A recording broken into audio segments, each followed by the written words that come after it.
So my name is Gillian King. I'm a visual artist originally from Winnipeg, Manitoba, now living in Ottawa, Ontario.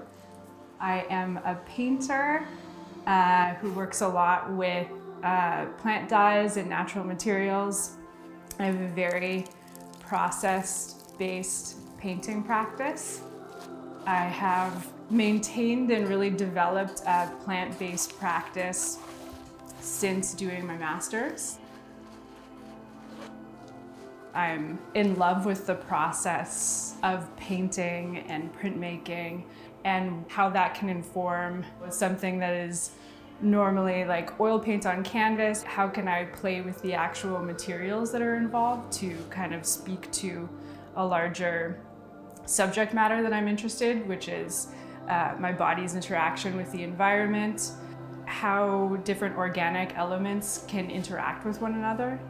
So those are all things that interest me in my painting practice.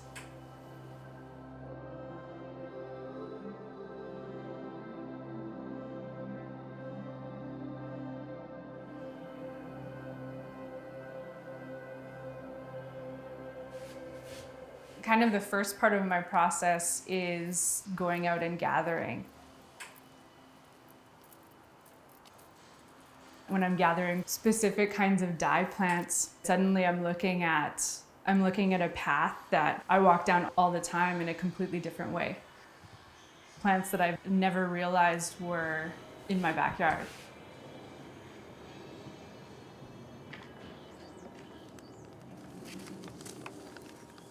I find it's always nicer to be able to grow my own materials for the process and have that sort of intimate understanding of how that plant develops and what the properties of that plant are and what it likes.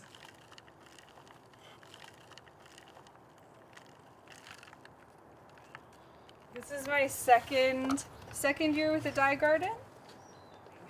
I've got a lot of building of the garden to do.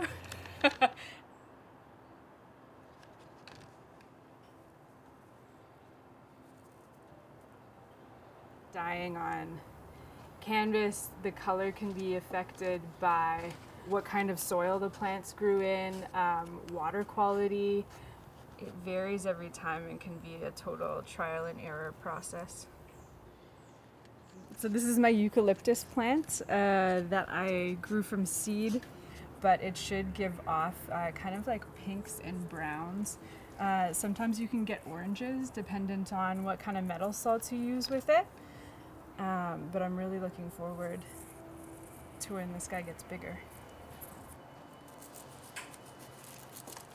Also, the gathering of materials, it kind of in my immediate surroundings, has given me a much more thorough knowledge of what's actually around me.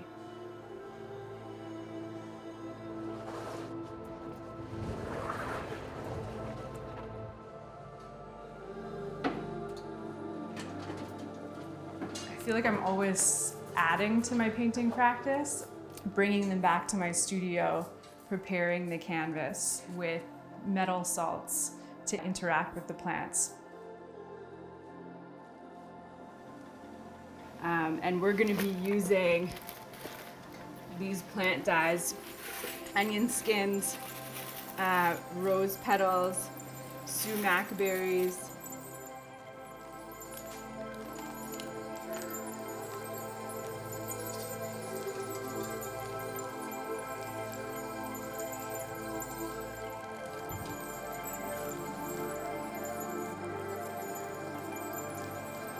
a friend of mine who manages the Ottawa Farmers Market brought me a flat of black walnuts from Woodstock, Ontario, and was like, I think you can use these.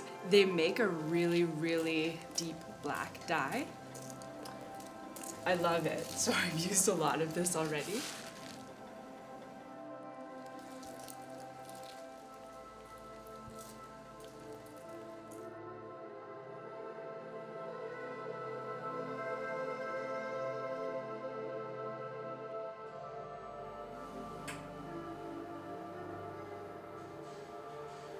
When When I was in grad school, I was playing around a lot with different materials, and at one point I was doing a series of paintings with my dog's ashes. I was really interested in kind of like the symbolism behind materials, and after grad school, I wanted to start to play with the canvas itself and play with dyes on the canvas. And so I became interested in natural dyeing.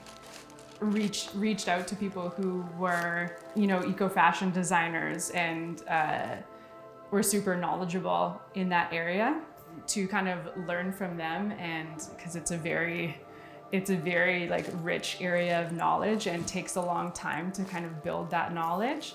So I wanted to learn from people who had been doing it for a really long time.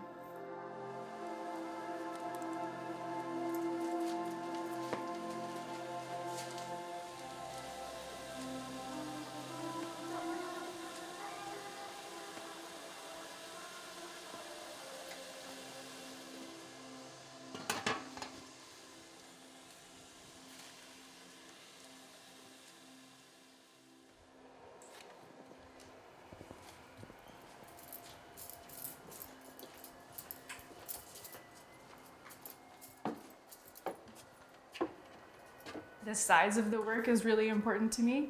I wanted to have a relationship with my body and with the body of the viewer.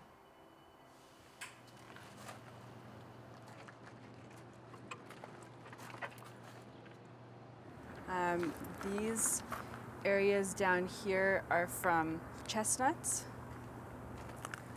Some of this is chamomile.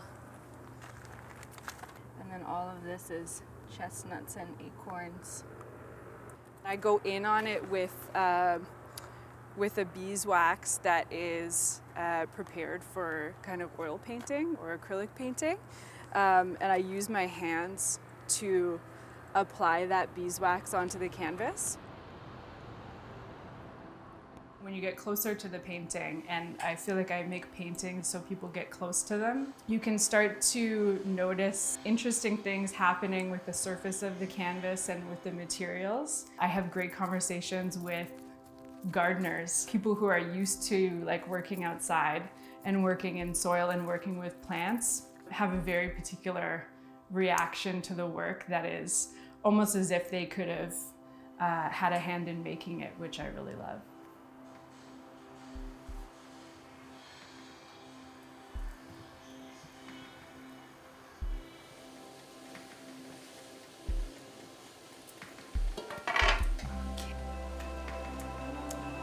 The dyes are activated.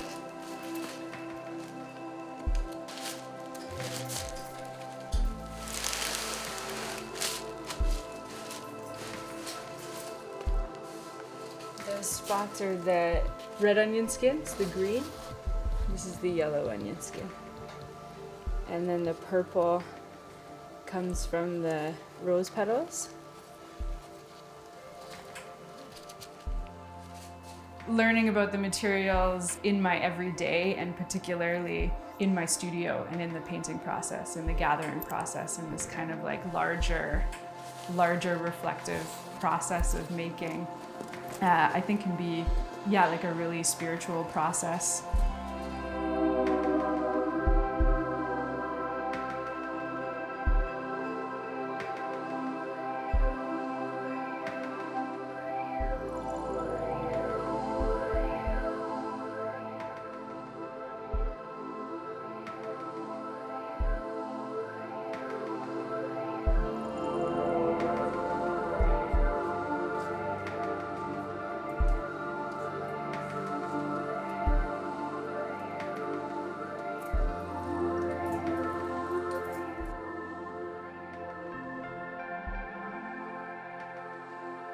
In the future, over the next 6 months to a year, I am interested in kind of letting the natural processes totally deteriorate the materials.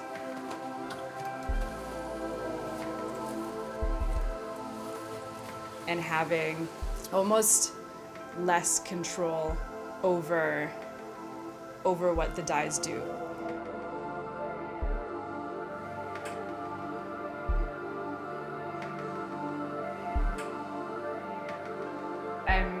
interested in the ability of abstract painting or art making in general to allow people to look closer and examine their relationship to things, their relationship to what's actually in their everyday that they might not always pay attention to. I'm interested in painting and art making, allowing people to question and examine their interactions with the natural world.